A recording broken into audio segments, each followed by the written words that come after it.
sokiandro mampifaly manolotra ho anao isika tsy maintsy mandroso iresahana ny fampivoarana ny maha-olona fanabeazana kristianina torohevitra ho an'ny tanora sy ndray aman-dreny eto amin'ny Natura Radio.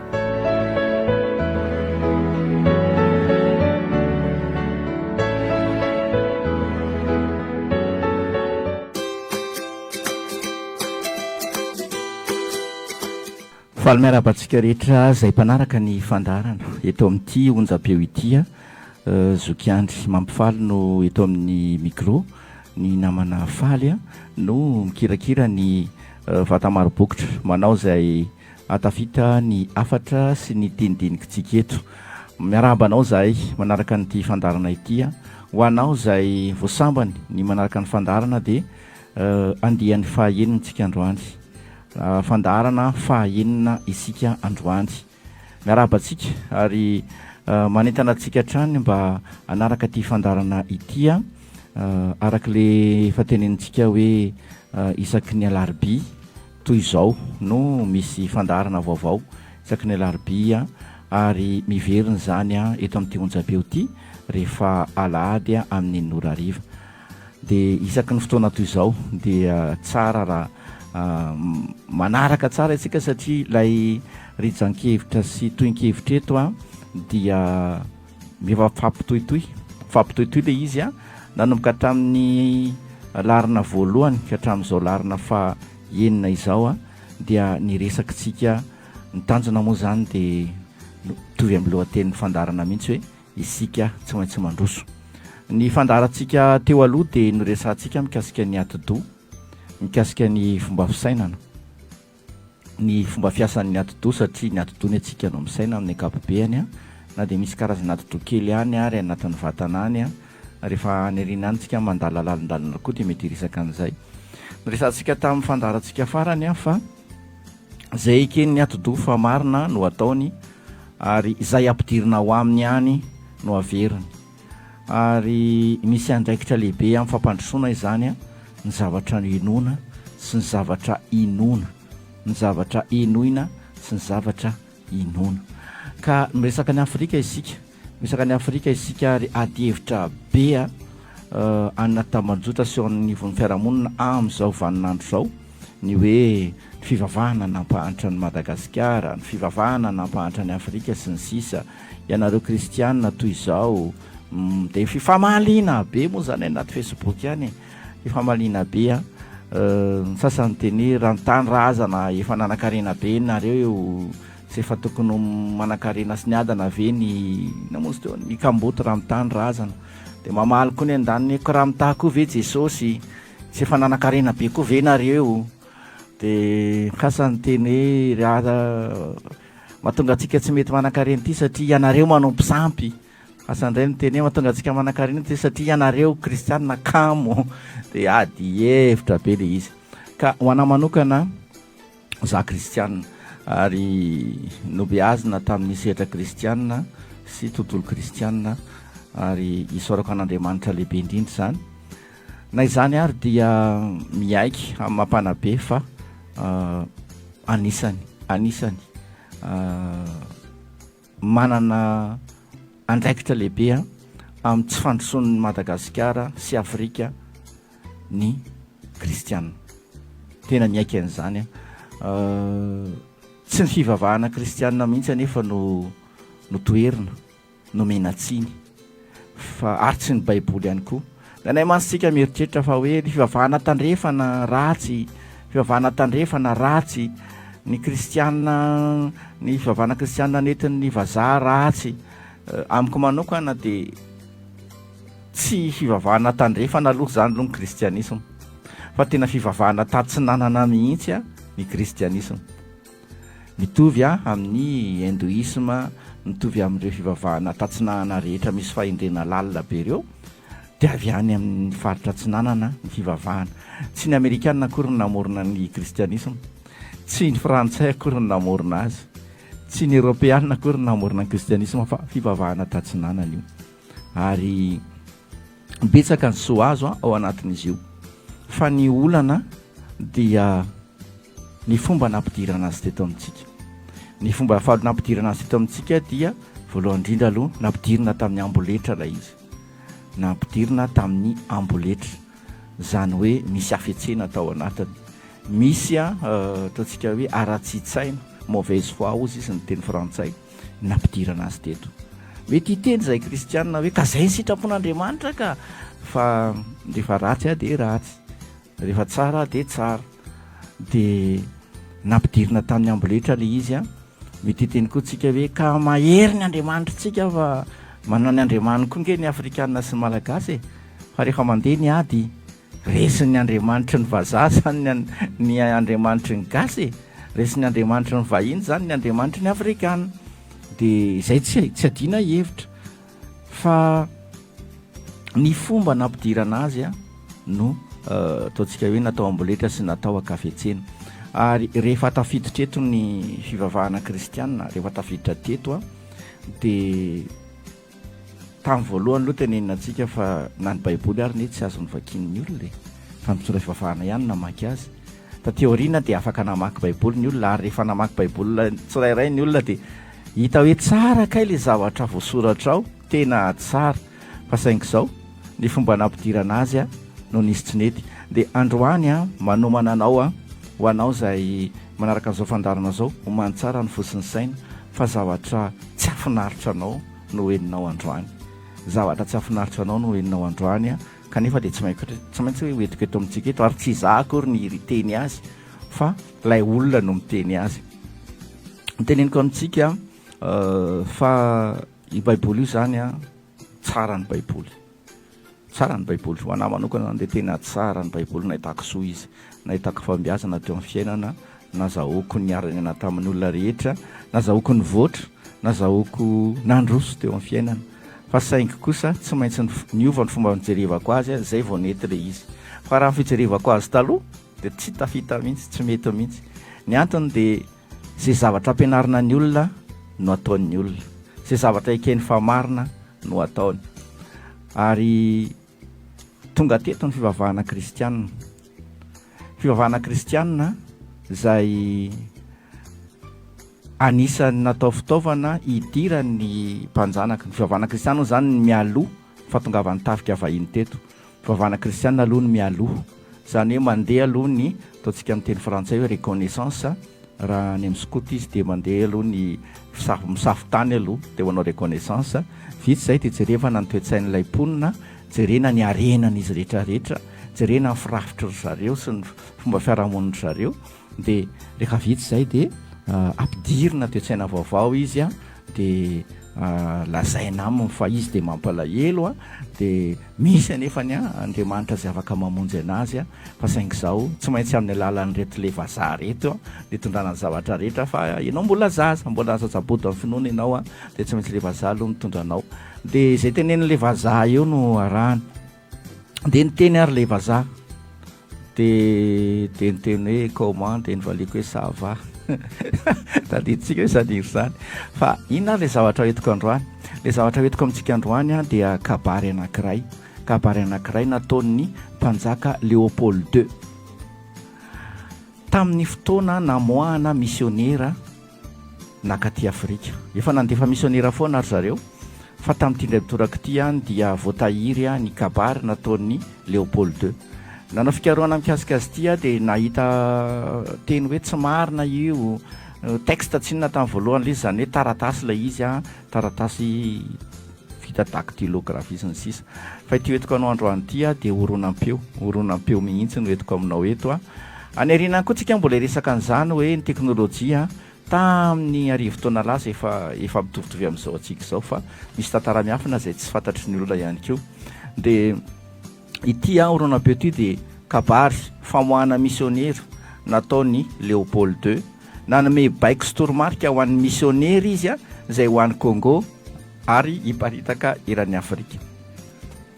Izy io de voatahirin'ny olona, ary zany Léopold II zany no mpanjakan'ny Belge tamin'izany, ary tompon'ny Congo Belge moa fiantsoana tamin'izany. Satria tsika anerinako mbola resaka an'izany, fa mbola tsy tonga teto akory ny tafika de fa mbola ny mpivavaka ny teto a dia efa lanina tsy anjery Afrika. Efa nanaovan'ny misionera tatitra tany ivelan'ny tany ny paozin'ny tanintsika, ny vokatra ny tanintsika, ary dia nozarainy zareo tany Allemagne tany, nivory tany Allemagne zareo dia nozarainy tsy mira aminao hoe ianina ity faritra ity, Madagasikara nianina, i Congo nianina, fa ny afrikana tsy nivory tao a hoe avianareo fa hozarainy nareo, fa dia nalohan'ny andefasana tafika tatia anjanatany dia nozaraina mialoha aloha.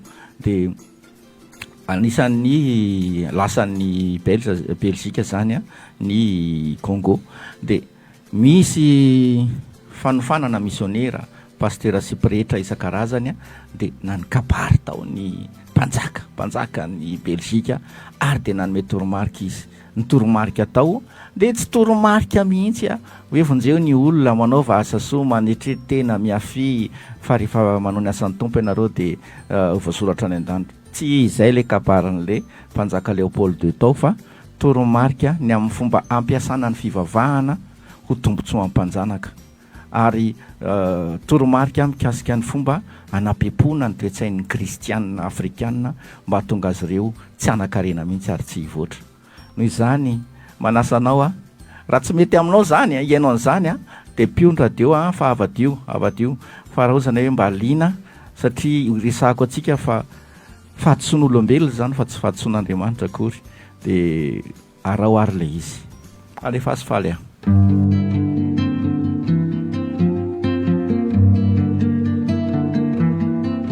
Le roi Léopold II de Belgique était le propriétaire et l'unique dirigeant de l'État indépendant du Congo, de 1885 à 1908.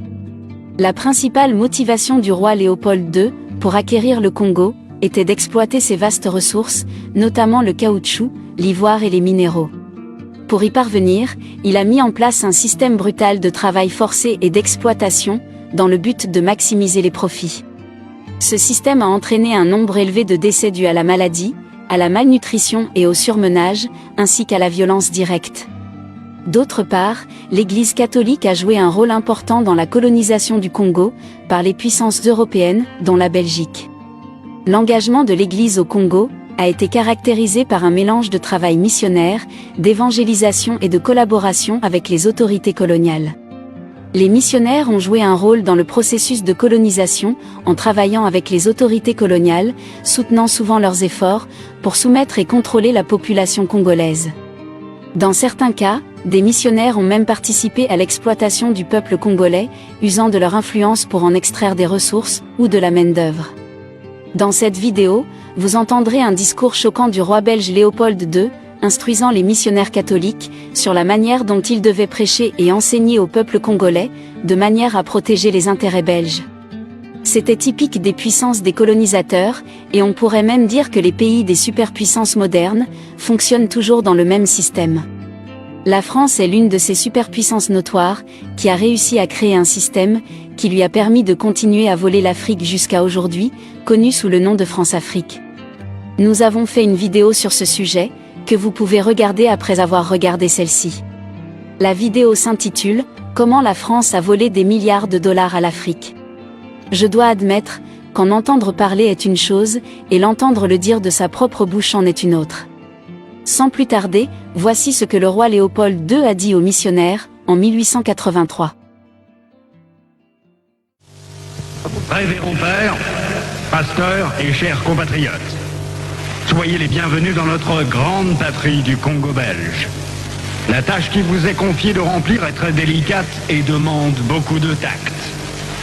Prêtres et pasteurs, vous venez certes pour évangéliser, mais cette évangélisation s'inspire de notre grand principe, avant tout, les intérêts de la métropole. Le but essentiel de votre mission n'est point d'apprendre aux Noirs à connaître Dieu.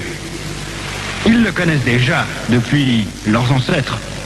Ils prient et se soumettent à Nzambi Mpunu, que je sache, et aussi à Nzambi Mawezi. Ils savent que tuer, voler, coucher avec la femme d'autrui, calomnier, insulter est mauvais. Il a poursuivi en disant « Ayons le courage de l'avouer, vous ne venez pas leur apprendre ce qu'ils savent déjà. Votre rôle est essentiellement de faciliter les administrateurs et les industriels. C'est-à-dire que vous interpréterez l'Évangile de la façon qui sert le mieux nos intérêts dans cette partie du monde. Pour ce faire, vous veillerez entre autres à désintéresser nos sauvages noirs, des richesses dont regorge leur sous-sol, afin d'éviter qu'ils s'y intéressent ou qu'ils nous fassent une concurrence meurtrière, rêvant un jour à nous déloger de cette partie, avant que nous ne nous enrichissions. Votre connaissance de l'Évangile vous permettra de trouver des textes qui recommandent et qui font aimer la pauvreté. Par exemple, heureux les pauvres car le royaume des cieux leur appartient, il est plus difficile pour un riche d'entrer au ciel qu'à un chameau de passer par le trou d'une aiguille, etc. Vous ferez donc tout pour que les nègres aient peur de s'enrichir, pour mieux mériter le ciel, les soutenir petit à petit pour qu'ils ne se révoltent jamais un jour. Les industriels et les administratifs seront obligés de se conformer à ce que je vous recommanderai.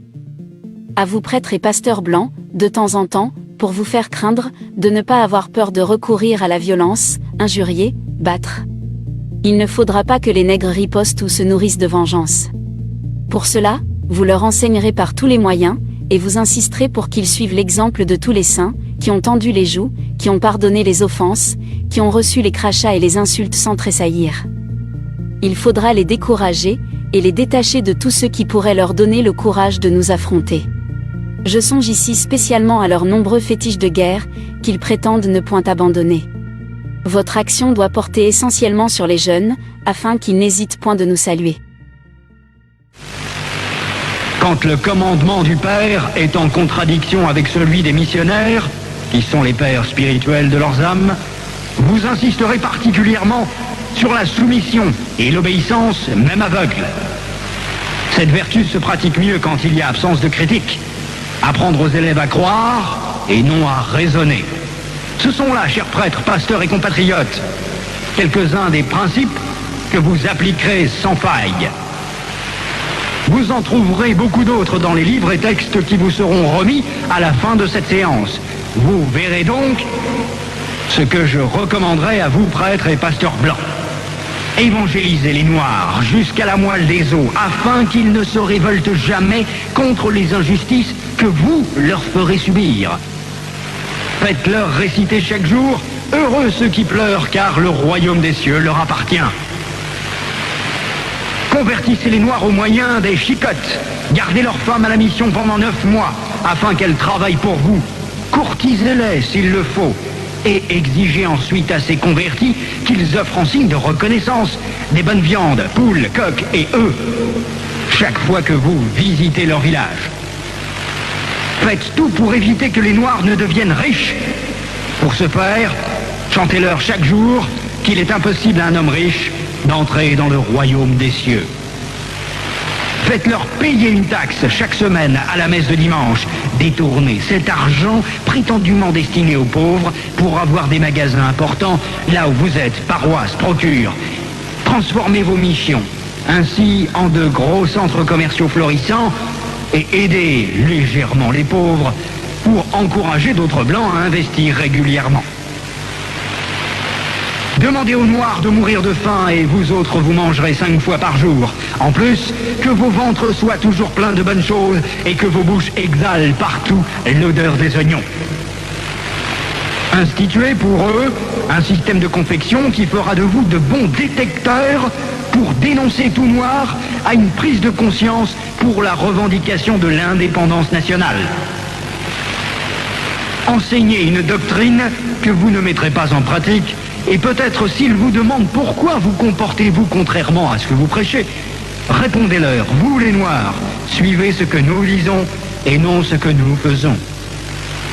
Et s'ils répliquent en disant qu'une foi sans œuvre est une foi morte, fâchez-vous en appliquant le fouet et répondez-leur, heureux ceux qui croient sans protester. Dites-leur que les statuettes que vous gardez chez vous sont l'œuvre de Satan. Confisquez-les et allez remplir vos musées, ainsi que ceux de Ternérine au Vatican. Faites oublier aux Noirs leurs ancêtres, afin qu'ils adorent les vôtres.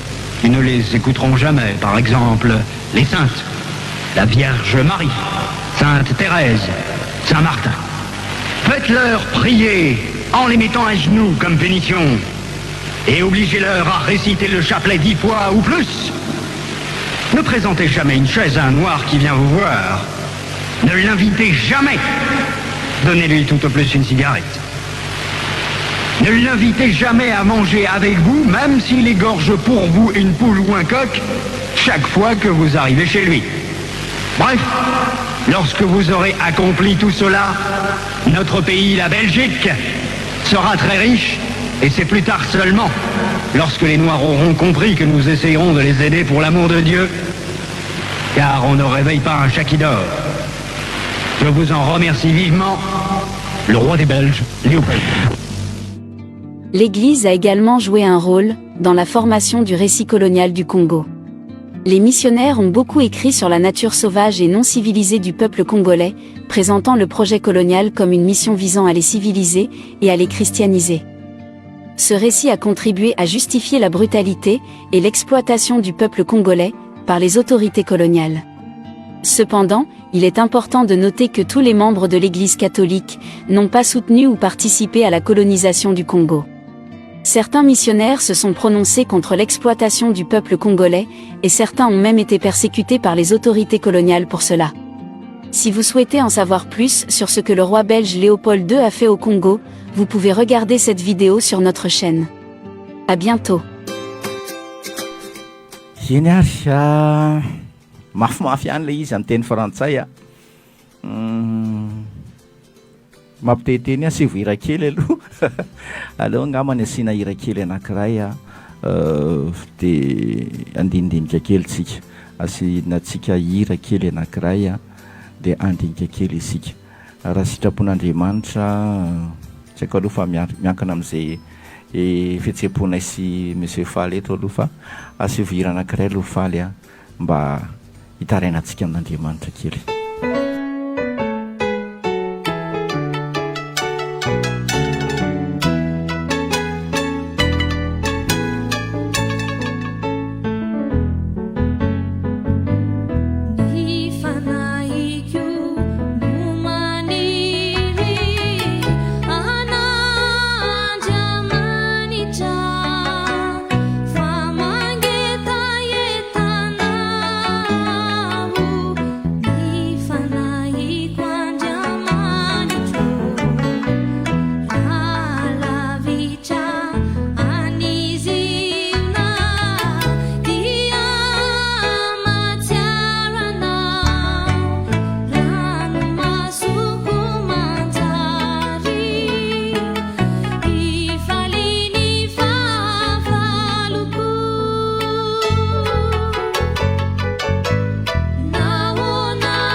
zao daholo tsika voatra ny taitra amin'le izy a namana atao amin'ny radio moa zany mahaino an'le izy eto dia niteny hoe inona zany zoky izany a dia kabary a nataon'ny mpanjaka Léopold II ary nameny ho toromarika ho an'ny mpitondra fivavahana izay nakaty Afrika. Ny raha nahatsikaritra nareo dia ao anatin'ilay kabarany teo a dia miteny izy fa tsy azo avela-hanankarena mihitsy ny Afrikanina ary atao daholo ny fomba rehetra izay tonga ny Afrikanina tsy te hanankarena ndrao dia lasa tao dia tsy tonga ny anatin'ny paradisa, tao dia tsy tafiditry ny lanitra. Ary misatra anankiray raha tsikaritra reo teo a niteny mihitsy izy hoe rehefa vita ozy izy zao kabary zao a dia misy boky kely hozaraina aminareo a amin'ny fanampina fanazavana amin'ny teknika rehetra tokony atao a fomba fampiasana reo tokony sy andininy ao amin'ny baiboly a mba tonga ny mainty nègre moa rehefa teny azy eo ny mainty a mba tsy afantatra mihitsy hoe afaka manankarena ngery zareo, afaka mandroso ngery zareo, dia tsika moa tsy nanatrika an'izany. Eny ary mafy ihany le izy a tsy fantatro raha mitovy amiko ianao raha olona ataontsika hoe nahita fianarana tsika na dia tsy nahita fianarana ary ka fa raha mahatakatra fomba fiasan'ny fiarahamonina sy ny fifametsena ao anatin'ny fiarahamonina, fampiatsaram-belatsy sy ny rehetrarehetra, raha mpanao politika ny mena an'izao zavatra resahako izao, raha mpitondra fivavahana, raha mpanabe ianao, mpampianatra, mpitarika olona, dia azonao an-tsaina ny antony zavatra rehetra hoe ay ve izany mahatonga an'izao rehetrarehetra izao a, ay ve izany le izy. Ary ny olana izay teneko amintsika izay dia